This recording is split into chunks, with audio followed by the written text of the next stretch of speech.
Bonsoir à toutes et à tous, bienvenue sur Monaco Info à l'occasion de votre journal. Voici le sommaire de cette édition. Comment trouver le bon mélange pendant les vacances entre un repos salvateur et garder un rythme de travail efficace? Notre invitée Nadège Galvagno est enseignante à Monaco et elle nous donnera les bons conseils pour des vacances réussies. En cette semaine de Noël, on vous emmènera à la recherche d'idées cadeaux de dernière minute. Ça va servir, je pense, à beaucoup de monde. Et puis les petites gourmandises de Noël seront également à l'honneur pour le plus grand plaisir des amoureux de la gastronomie française et italienne. Mais je vous propose de débuter cette édition avec le concert de Noël des chœurs de l'Opéra de Monte-Carlo qui s'est tenu hier soir. Au cours de ce spectacle, l'association Les Amis de l'Opéra a décidé d'offrir un cadeau au metteur en scène Jean-Louis Grinda.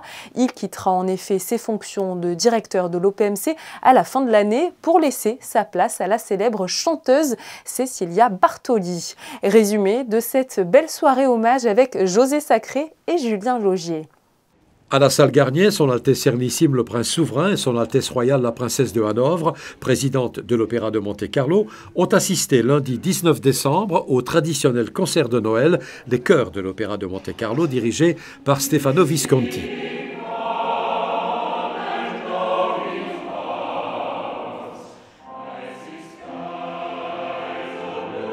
À l'issue du concert, l'association des Amis de l'Opéra de Monte-Carlo a rendu hommage à Jean-Louis Grinda qui, après 15 années à la direction de l'Opéra, quitte ses fonctions.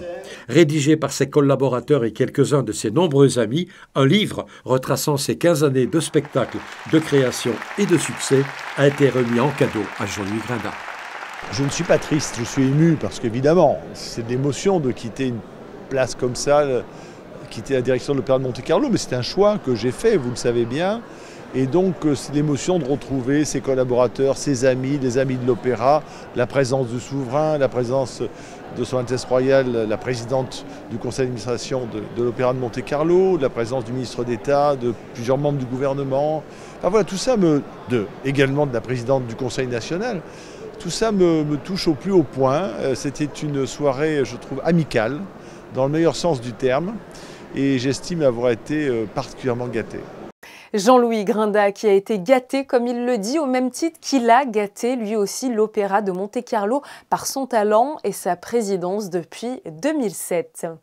À l'approche des fêtes de Noël, le gouvernement princier communique les chiffres relatifs à la Covid-19. 1368 tests PCR et antigéniques ont été réalisés entre le 12 et le 18 décembre. Concernant le taux d'incidence, c'est une très bonne nouvelle. Il est en baisse de 158 contre 452 la semaine précédente. Mais attention, respectez tout de même rigoureusement les gestes barrières lors de vos réunions de famille pour éviter que l'épidémie ne soit à la hausse. Les travaux de l'opération Îlot Pasteur qui ont nécessité la fermeture du sens montant de l'avenue de Fontvieille depuis le 12 septembre se terminent, ce qui permet une réouverture de la voie dès ce 23 décembre à 18 h. Ce rétablissement interviendra avec plus de 2 semaines d'avance comme le souhaitait le gouvernement princier pour rendre cet espace aux usagers avant la période de fête. Enfin, en vacances, c'est ce qu'ont dû se dire la plupart des élèves de la Principauté vendredi dernier. Les vacances de Noël sont, c'est vrai, l'occasion de passer des moments en famille et surtout de recevoir les précieux cadeaux distribués par le Père Noël. Mais au milieu de toutes ces festivités, il faut trouver de la place pour le repos, mais aussi, et je risque de peut-être ne pas vous faire plaisir, de la place pour le travail. Pour nous parler du bon dosage à trouver durant les vacances, Émilie Rousseau a reçu Nadège Galvagno, enseignante à Monaco. Bonsoir Nadège Galvagno.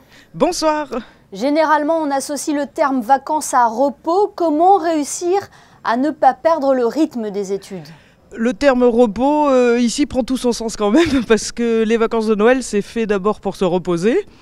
Le trimestre a été dur, éprouvant, et je pense qu'il faut vraiment profiter de ces vacances-là pour se reposer et se ressourcer, d'autant plus que ce sont finalement les dernières vraies vacances, puisque aux vacances de février, les élèves devront réviser le bac blanc, en tout cas, du moins au lycée Albert Ier, le bac blanc est à la rentrée des vacances de février, et les vacances d'avril, c'est la dernière ligne droite avant les épreuves. Donc là, il faut vraiment se reposer. Mais comme vous l'avez dit, il ne faut pas perdre le rythme et je pense qu'il faut en profiter aussi pour calmement commencer ses révisions. La logique serait plus d'abord le travail puis les vacances ou l'inverse ? Plutôt l'inverse. D'abord le repos et des vacances chocolatées, j'ai envie de dire, et ensuite pour reprendre des forces, et ensuite plutôt des révisions et peut-être avant les révisions, commencer peut-être à trier ses cours. Je pense que c'est très important de classer, d'archiver, de vérifier s'il nous manque tel cours, si on a été absent. C'est l'occasion, je pense, aux vacances de Noël de faire ce tri.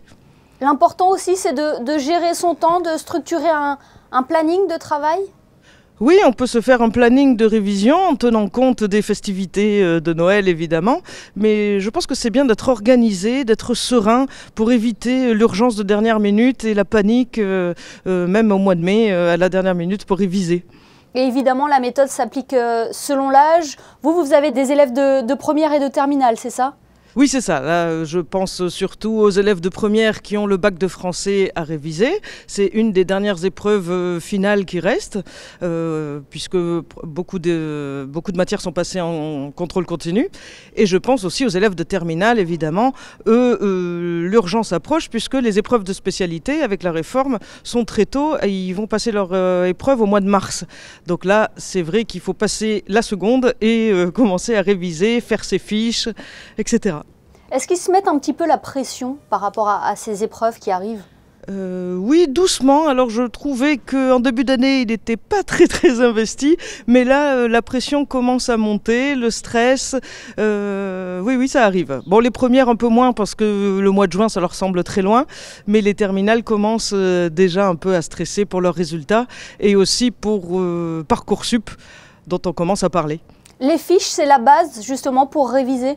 Personnellement, je trouve que c'est la base et puis j'ai une tendresse particulière pour les fiches Bristol qui ont fait leurs preuves en leur temps. Mais aujourd'hui, pourquoi pas, ils peuvent faire leurs fiches sur leur iPad, sur leur ordi. L'important, c'est d'avoir des fiches sur lesquelles réviser pour ne pas être noyé dans la masse de cours. Donc les fiches, ça veut dire résumer le cours, se mettre sur la fiche les titres, les choses les plus importantes et ensuite réviser sur ces fiches-là.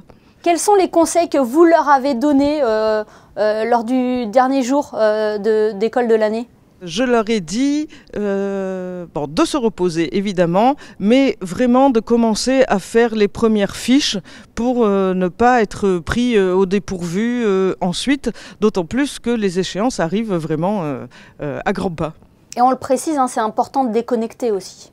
Oui, c'est important de déconnecter, les vacances de Noël sont là pour ça, se ressourcer en famille. L'idée est d'arriver en 2023 reposé et serein. Et motivé pour la suite de l'année scolaire. Voilà. Merci infiniment Nadège Galvagno d'avoir été avec nous pour nous prodiguer un petit peu quelques conseils pour préparer au mieux la suite de l'année scolaire. Merci. Merci à vous et bonne fête à tous. Merci. Alors que certains enfants profitent de leurs vacances pour se reposer ou pour, comme on l'a vu, travailler leurs cours, les parents ont eux fort à faire avec l'achat des cadeaux de Noël. Pour les retardataires, le Métropole Shopping Center a mis en place plusieurs pop-up stores pour cette période de fête. L'occasion peut-être de dénicher quelques cadeaux de dernière minute. C'est le cas de Frédéric Elion qui n'est jamais trop en avance pour ses cadeaux. Sur des images d'Hugo Comassa, regardez. Pour finaliser l'achat de ces cadeaux de Noël, il y a deux écoles, ceux qui s'y prennent à l'avance et ceux qui attendent le dernier moment. Pour cette deuxième catégorie de personnes, le Métropole Shopping Center a mis en place cette année plusieurs pop-up stores, des magasins éphémères qui regorgent d'idées cadeaux de dernière minute. On propose des décorations de Noël, des bougies, donc cette année c'est un Noël gourmand. Donc nous avons des bougies en forme de donuts, de panettone, des petits sapins aussi qu'on a tout fait, qu'on livre à la maison. On a l'association de la princesse qui fait aussi du papier cadeau pour Noël. Après une première apparition en mode pop-up store à l'occasion du dernier Grand Prix de Formule 1 de Monaco, Monoikos 1297 est de retour en mode éphémère, cette fois-ci pour les fêtes de Noël. Nous avons des petits malicieux. Les petits malicieux, on les a appelés comme cela en référence à François Grimaldi, dit la Malicia, qui sont des petits rubans de soie malins que l'on peut nouer dans les cheveux, autour du sac. Vous le voyez sur mon sac là-bas. Après, pour les hommes, nous avons aussi les petites pochettes en soie qui peuvent aussi être pour les femmes. À ce moment-là, on les porte en petits gavroches. Et puis, bien sûr, vous avez toute la collection de bougies. Tout ça, ce sont les petits cadeaux. Les bougies, vous avez les bougies Les Quartiers, Mont-Charles, Le Rocher et les bougies Prince Explorateur avec le diffuseur et la bougie Grand Prix. Le pop-up store Monoikos 1297 est ouvert jusqu'au 24 décembre à 19h30. Alors que vous finalisez vos achats de Noël, le traditionnel repas de fête est en pleine préparation. Du célèbre chocolat en passant par les macarons et pourquoi pas dépasser la frontière pour tester les gourmandises italiennes. Les spécialités sucrées de Noël sont très nombreuses avec comme maître mot gourmandise et convivialité. Reportage d'Alexa Vial et d'Émilie Flamin. Noir, au lait, truffé ou encore praliné, la star de Noël c'est bien lui, le chocolat. À disposer sur la table, à déguster avec le café ou encore à offrir, il se décline sous différentes formes et différentes saveurs. Dans la chocolaterie de Pierre Marcolini, cette année, ce sont les baies qui sont mises à l'honneur. Alors cette année, Pierre Marcolini nous emmène dans la forêt pour nous faire découvrir les trésors que nous offrent nos arbres, avec notamment les marrons, les baies de cassis, les baies de grenade, les fleurs d'acacia et même des baies de genévrier. Il a symbolisé pour cela cette année des feuilles de houx, qui sont en fait des bouchées délicieuses au praliné croquant avec une fine couche de caramel au beurre salé et une pointe de baies de cassis. Et il va décliner toute la collection sur la base de ces baies jusqu'à arriver à cette magnifique couronne. Toujours de la même collection mais sans chocolat cette fois-ci, avec une gourmandise qui a fait son apparition il y a une quinzaine d'années sur les tables de fête, le macaron. Pierre Marcolini a créé 2 macarons pour Noël, qui est à la fois le premier, en fait c'est du marron, avec des baies de cassis. On les aperçoit en fait entre les 2 coques. Et il a également créé donc l'autre macaron qui est en fait à base de champagne et également avec des baies de grenade. Ce Père Noël, lui, n'est pas fait en chocolat mais en pâte à sucre. Il a traversé la frontière depuis l'Italie, directement dans la pâtisserie Cova. Et sous sa barbe blanche se cache un panettone. On le fait traditionnel, on le fait au chocolat et aussi à l'abricot cette année, qui se présente aussi sous une forme plus originelle, comme le panettone Père Noël. Une gourmandise traditionnelle décorée pour l'occasion, mais attention, pour respecter la coutume italienne, il faudra le servir en dessert. Souvent, peut-être ici, les gens vont le déguster pour le thé, etc. Et nous, en Italie, c'est vraiment un dessert qui est très traditionnel pour les soirs de Noël, qui est partagé par toute la famille en dessert. La pâtisserie Cova propose également des entremets aux couleurs de Noël et même la célèbre maison en pain d'épices. Un bon moyen de changer de l'incontournable bûche de Noël. Eh bien, cela va être difficile de finir ce journal après ce que nous venons de voir, car ces gourmandises donnent terriblement faim. Et justement, après le repas de Noël, vous pourrez vous rendre aux messes organisées à Monaco. La nuit de Noël, le rendez-vous est donné à la cathédrale, à Sainte-Dévote et à Saint-Nicolas à 23h30 pour des messes et des veillées. À Saint-Charles, c'est un peu plus tôt et la messe commencera à 23h. Et si cela fait un petit peu trop tard pour vos enfants, vous pourrez vous rendre à des messes et lectures de contes dès 18h à Sainte-Dévote, à Saint-Nicolas et au Carme. Concernant les messes du jour de la Nativité, il y en aura à la Miséricorde, au Carme, à Sainte-Dévote et à Saint-Nicolas tout au long de la journée. La grande messe pontificale du 25 décembre aura, elle, lieu à la cathédrale dès 10h30 et sera d'ailleurs diffusée en direct sur Monaco Info. Dans le cadre de la saison Désir d'aventure, l'AMCA a présenté une conférence sur la peinture orientaliste et la quête de l'altérité. Elle était menée par Serge Legay, historien d'art et professeur à l'Institut d'études supérieures des arts. C'était ce lundi soir au Théâtre des Variétés, l'occasion de découvrir pour les spectateurs ce qu'est vraiment la peinture orientaliste qui a connu son apogée au XIXe siècle. Vos prévisions météo à présent avec Frédéric Elion. Avez-vous de bonnes nouvelles à nous annoncer pour mercredi, Frédéric? Pas vraiment, Julia, puisque la pluie est attendue demain dans la matinée. L'après-midi, le ciel sera toujours couvert, mais la pluie devrait cesser progressivement. Les températures seront comprises entre 11 et 13 degrés. Mercredi 21 décembre, ce sera le début de l'hiver. Et comme je vous l'annonçais en début de journal, Vincent Vatrican a délivré à notre journaliste Fabien Bonilla l'événement de l'année 2022 qui l'a le plus marqué. On l'écoute. C'est pour moi très certainement les commémorations du centenaire de la disparition du prince Albert Ier.